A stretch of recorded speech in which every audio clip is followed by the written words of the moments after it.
They say revenge is a dish best served cold. But sometimes the sweetest revenge isn't something you plan at all. It's something life serves up for you on a silver platter. 10 years too late, in the most unexpected place imaginable. My name is Daniel Garrett, and I wake up every morning at 5:30 a.m. sharp. Carpenter's hours, union wage, honest work. The alarm doesn't even need to go off anymore. My body knows the rhythm after 16 years of swinging hammers and measuring twice, cutting once. There's sawdust permanently embedded under my fingernails, and I've made peace with that. It's the mark of a man who builds things that last. I'm 34 years old, and until recently I thought I had everything figured out. A 3-bedroom house in Maple Ridge, nothing fancy, but safe neighborhood, good schools, the kind of place where kids still ride bikes without parents having panic attacks. The mortgage is manageable. Will be paid off in 12 years if we stick to the plan. My truck runs fine, the roof doesn't leak, and my wife Lisa hasn't worked since our son Owen was born 6 years ago. That was our mutual decision. I made enough, and Lisa wanted to be present for our boy. We met 10 years ago at a barbecue thrown by my buddy Mike. I was 24, cocky enough to think I knew everything, humble enough to know I didn't know Lisa. She was laughing at something her friend said, wine glass in hand, wearing this blue sundress that made her eyes look like summer sky. When she smiled at me across the crowded backyard, I felt something shift in my chest, like a foundation settling into solid ground. The chemistry was instant. Easy laughter, comfortable silences, the kind of connection that made everyone else at the party fade into background noise. We talked until 2 a.m. that night, sitting on Mike's back steps, and I knew I was looking at my future. 8 months later, we had a backyard wedding. Nothing elaborate, string lights, Lisa's mom's famous potato salad, my dad officiating because he got ordained online just for us. Lisa's father, a man who didn't give compliments lightly, pulled me aside that day. "You're a good man with a good heart, Daniel," he said warmly. "Take care of my daughter." I promised I would. 8 years of marriage. 8 years of comfortable, stable partnership. We found our rhythm early. I'd leave for the job site before dawn, come home to the smell of dinner cooking and Owen's excited chatter about his day. Saturday morning pancakes became sacred ritual. Friday night movies on the couch, Owen between us, arguing over whether we'd watch Disney or something with explosions. Little league games where I cheered loud enough to embarrass my son, and Lisa laughed at my enthusiasm. Owen is the center of our universe.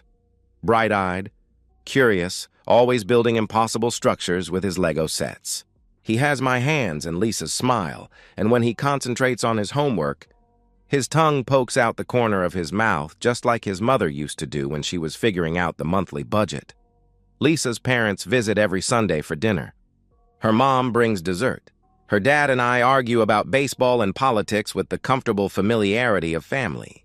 It's not a glamorous life, but it's ours. Steady, predictable, safe. I used to think I was lucky, but about a year ago, things started to shift. Subtle at first. So subtle I convinced myself I was imagining it. Lisa started having Friday girls' nights, wine with friends, Jenna, Carla, Brooke. Women she'd known since college, reconnecting after years of motherhood and domestic routine. I didn't mind. Hell, I encouraged it. Lisa deserved time with friends. Adult conversation that didn't revolve around cartoon characters and grocery lists, but she started coming home different. Quieter, restless, like she'd been somewhere that made our life feel smaller by comparison. She'd sit at the kitchen table scrolling through her phone with an intensity that made my stomach tighten. Present in body but absent in spirit. Last Friday night, she showed me a photo on Instagram, Carla's new Louis Vuitton bag. Pristine leather and gleaming hardware. $3,000, she said, her voice carrying a weight I didn't understand yet. I was helping Owen build a Lego castle, focused on finding the right piece. "That's nice," I replied absently. Lisa's jaw tightened almost imperceptibly. I missed it then, too busy with plastic bricks and my son's delighted laughter. Looking back, that was the moment I should have asked the right questions. But I didn't, and that silence cost me everything. The comparisons became constant. Every Friday night outing spawned Monday morning commentary that felt like tiny cuts, each one deeper than the last. "Brooke's going to Paris for her anniversary," Lisa announced over coffee, showing me Instagram photos of the Eiffel Tower. 2 weeks? First class. I looked up from helping Owen with his spelling homework. "That's nice for them," I replied. Jenna's husband bought her a new BMW. Leather seats, heated steering wheel, she continued, scrolling to the next post. "Look at this. Carla's renovating their kitchen. Marble countertops, Daniel. Real marble." "Our kitchen works fine," I said, keeping my voice level. Owen was listening, and I didn't want him picking up on the tension that seemed to follow these conversations like storm clouds. "Need isn't the same as want," she replied, her voice cold in a way that made my chest tighten. I tried reasoning with her. We were doing fine, better than fine. Owen's college fund was growing steadily. The mortgage was on track to be paid off early. We took camping trips every summer, explored national parks, made memories. But my words seemed to bounce off her like rain on concrete. "Other husbands provide," she said one evening, the accusation hanging in the air like smoke. "I do provide," I replied, hurt creeping into my voice despite my efforts to stay calm. "Not like that," she responded, gesturing toward her phone, toward lives that existed only in carefully curated social media posts. The arguments intensified as spring turned to summer. Lisa showed me influencer accounts, women lounging on Santorini beaches, designer wardrobes spread across marble floors, luxury hotel rooms with infinity pools overlooking pristine coastlines. "Why can't we live like this?" she demanded, thrusting the screen toward me. "Because we can't afford it," I answered, patience wearing thin. "We have responsibilities. A son, a mortgage. Real life." The phrase real life seemed to trigger something in her. Her eyes flashed with anger I'd never seen before, like I'd insulted everything she'd ever dreamed of. "You have no ambition," she shot back. "No vision. You're content being mediocre forever." The words hit like physical blows. I'd built us a good life, stable, honest, grounded. But in Lisa's eyes, I saw nothing but disappointment, like I was a rough draft she'd outgrown. Things came to a head on a Sunday evening in late July. Owen was having his first sleepover at his grandparents', a milestone we'd been building up to for weeks. I was watching the game, enjoying the rare quiet, when Lisa sat down across from me. Her hands were folded, her face eerily calm. "We need to talk," she said. Those 4 words dropped into my stomach like stones into still water.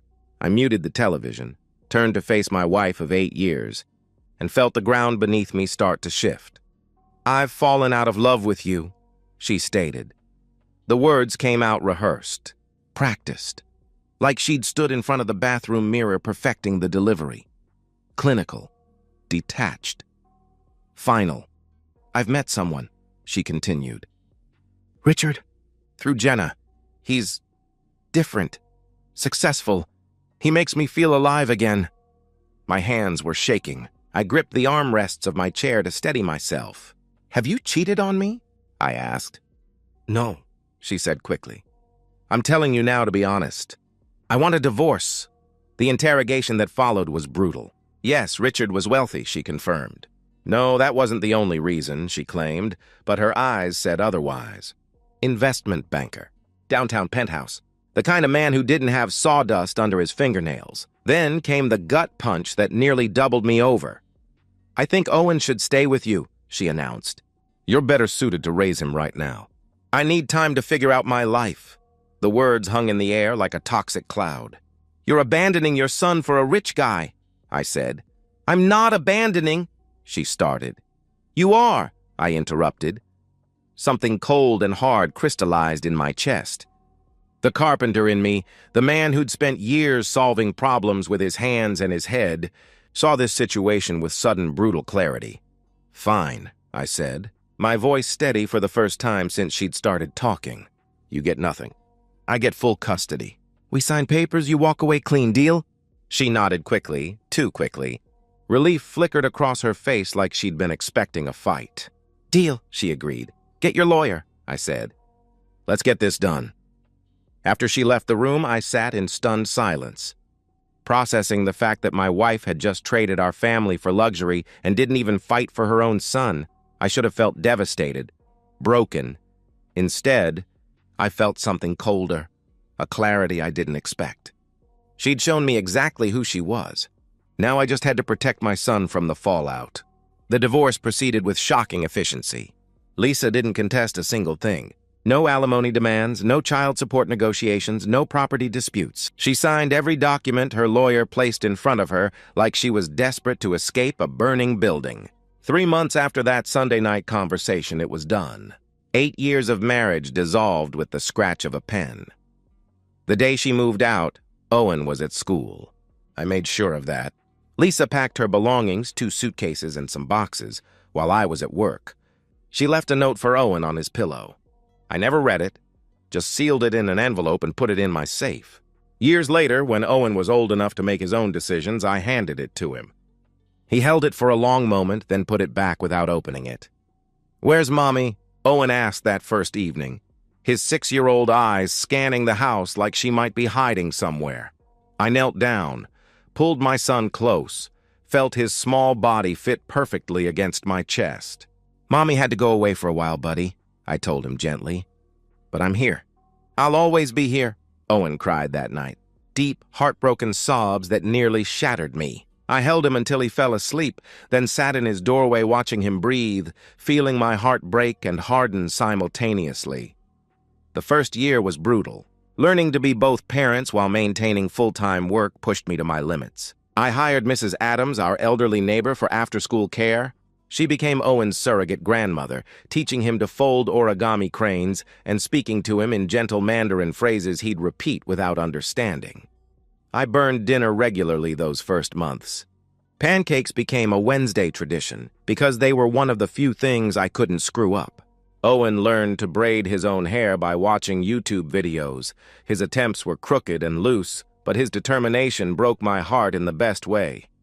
Eventually, he asked for a haircut like mine, and I was secretly relieved. Every parent-teacher conference, every Little League game, every school concert, I was there. Front row when possible, cheering loud enough to embarrass Owen and not caring. Lisa's parents remained devoted grandparents, heartbroken by their daughter's choices but committed to Owen. We never spoke ill of Lisa in front of him, but their disappointment was written in every careful silence. By year 2, Owen stopped asking when Mommy was coming back. Lisa sent one text during that time. "How's Owen?" I stared at those 2 words for an hour, then blocked her number. There were no further attempts at contact. Years 3 and 4 blurred together in a rhythm of routine and small victories. Owen made friends, learned to ride a bike, discovered he had my hands for building things. We spent Saturday mornings at Home Depot, Owen picking out lumber for the treehouse we built in the backyard, a masterpiece of 8-year-old engineering and father-son compromise. By year 5, the pain had faded to a dull ache, like an old injury that only hurt when it rained. Owen had grown into himself, still curious, still building impossible Lego structures, but steadier somehow. More grounded, he never seemed to feel the absence of his mother as keenly as I'd feared. Years 6 through 8 were good years. Owen made the middle school baseball team. His grades stayed solid without much pushing. He had friends over for sleepovers, and their easy laughter filled the house in ways I'd forgotten to miss. We developed our own traditions, camping trips to state parks, road trips to Civil War battlefields, weekend projects that usually involved more trips to Home Depot than either of us anticipated. The house got paid off in year 9, 3 years early. My union benefits kept us comfortable, and Owen's college fund grew steadily. We weren't wealthy, but we were stable, secure, happy even. "I want to be an electrician like Uncle Mike," Owen announced one evening during his sophomore year. "Or maybe a contractor like you." Pride swelled in my chest. "College is still an option," I reminded him. "I know," he replied. "But I like building things. I like working with my hands." He was 16 now, taller than me, with calloused hands from helping with my weekend projects. Respectful, hard-working, grounded in reality in ways that made me grateful for the path we'd walked together. "You'll be good at whatever you choose," I told him, and meant it. I became the father I needed to be, not because I was some kind of hero, but because I didn't have a choice. And somewhere along the way, the pain faded. Life moved forward. and we built something better than what we'd lost. Owen's 16th birthday was approaching, and I'd planned something special, a weekend trip to the city 2 hours away. Shopping, movies, good food, father-son time to celebrate the man he was becoming. I thought we'd left that chapter behind. 10 years without a word, without a sign. I thought she was gone for good. I was wrong. Saturday afternoon, downtown department store. Owen and I were browsing the electronics section. He wanted to price out a laptop for his junior year projects. We were debating processor speeds and memory requirements, the easy back and forth of two people who'd spent years learning each other's rhythms. "Dad, you think 16 gigs of RAM is overkill?" Owen asked, squinting at a price tag. "For schoolwork?" "Probably," I answered. "But if you want to do any gaming..." I was mid-sentence when I saw her. A woman in a gray janitor's uniform, shapeless and institutional, pushing a wheeled mop bucket down the main aisle. Something about her posture, the way she moved, careful, almost apologetic, like she was trying to make herself invisible. She turned to clean around a display rack, and our eyes met across 30 feet of retail space. My breath caught. Time seemed to slow, the ambient noise of the store fading to white static. It was Lisa. 10 years had not been kind. The woman I'd married had been vibrant, confident, always aware of how she looked and the effect she had on others. This woman was thin in an unhealthy way, her hair pulled back severely, lines etched around her eyes that spoke of stress and sleepless nights. She looked older than her 42 years. She went pale when she recognized me, turned away quickly, trying to disappear behind a display of handbags. The irony wasn't lost on me. Designer bags she'd once coveted, now something she had to clean around. "Dad, you okay?" Owen asked, noticing my sudden stillness. I forced words out. "Yeah, give me a second," I replied. I walked toward her, my heart pounding against my ribs. She kept her back to me, shoulders rigid with tension. "Lisa?" I called out. She stopped moving but didn't turn around. "Please don't," she said quietly. "Is that you?" I pressed. She turned slowly, and I saw a decade of hard living written across her face. The confidence I remembered was gone, replaced by something that looked like shame made manifest. "Hi, Daniel," she said, her voice barely above a whisper. Owen was watching now, confusion written across his features. My 16-year-old son trying to process why his father was talking to a janitor with such intensity. "Go wait by the exit," I told him, voice gentle but firm.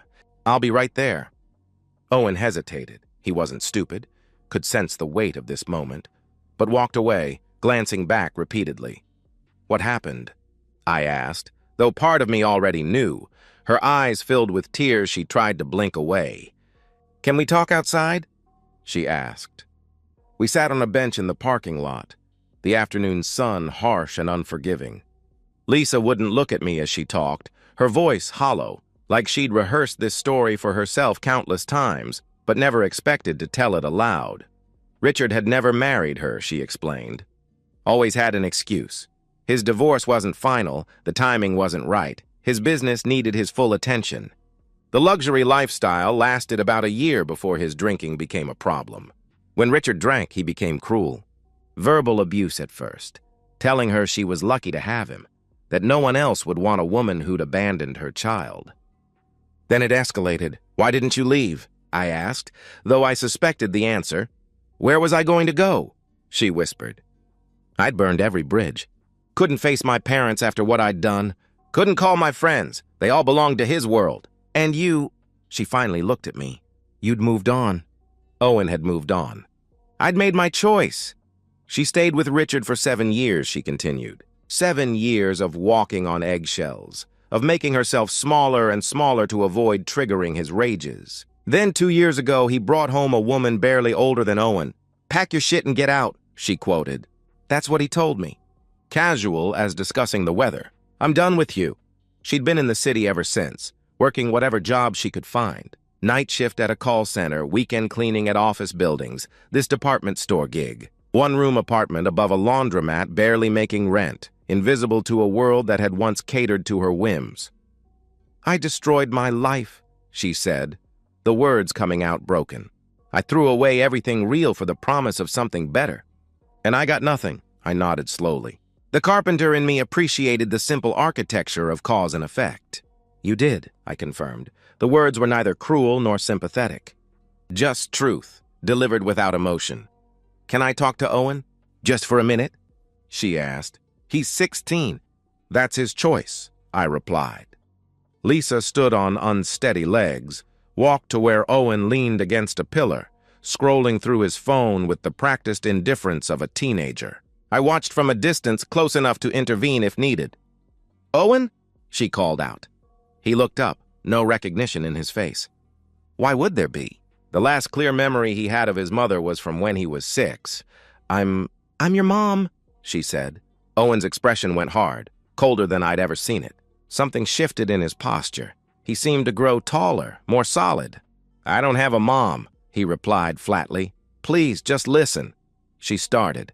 Dad, can we go? Owen's voice carried across the parking lot, final and dismissive. I walked over, put a hand on my son's shoulder. Yeah, buddy.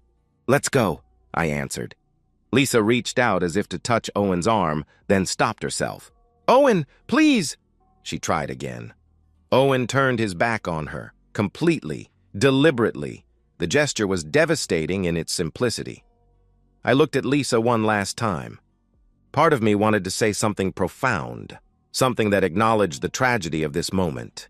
But there was nothing to say. She'd made her choices. We all had to live with the consequences. Take care of yourself, Lisa, I said. Owen and I walked away. I didn't look back, but I heard it. The sound of Lisa breaking down, quiet sobs echoing across empty asphalt. I thought seeing her broken would feel like victory. It didn't. It just felt empty. Like watching a stranger who happened to share our history. We finished the weekend trip, movies, dinner at Owen's favorite steakhouse, shopping for the laptop he'd eventually choose. Neither of us mentioned Lisa much. The encounter hung in the air between us like smoke, present but unaddressed. We'd become experts at carrying heavy things quietly. Sunday night back at our hotel, Owen finally broke the silence. Are you okay? He asked.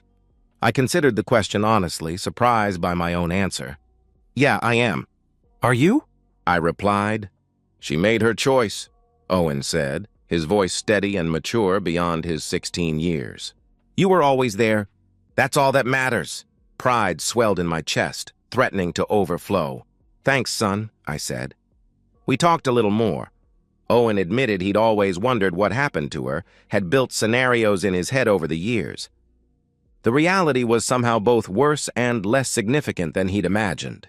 Do you feel bad for her? He asked. I feel bad that anyone has to live like that, I answered carefully. No one deserves to be abused. But she put herself in that situation. She chose luxury over family, and that choice had consequences. Do you think she regrets it? He pressed. I know she does, I replied. But regret doesn't undo the past. The drive home Monday was peaceful. We stopped at Murphy's Diner, a place we'd been going to for years, where they knew our order and asked about Owen's baseball season. Normal, comfortable, ours. That evening, I sat on our front porch with a beer, thinking about Lisa, about revenge, about justice. I'd imagined this moment before, running into her, seeing her fallen from grace. In my fantasies, I'd felt vindicated, triumphant. The reality was different. I felt nothing, maybe a little sad for the waste of it all. Lisa had chased luxury and lost everything.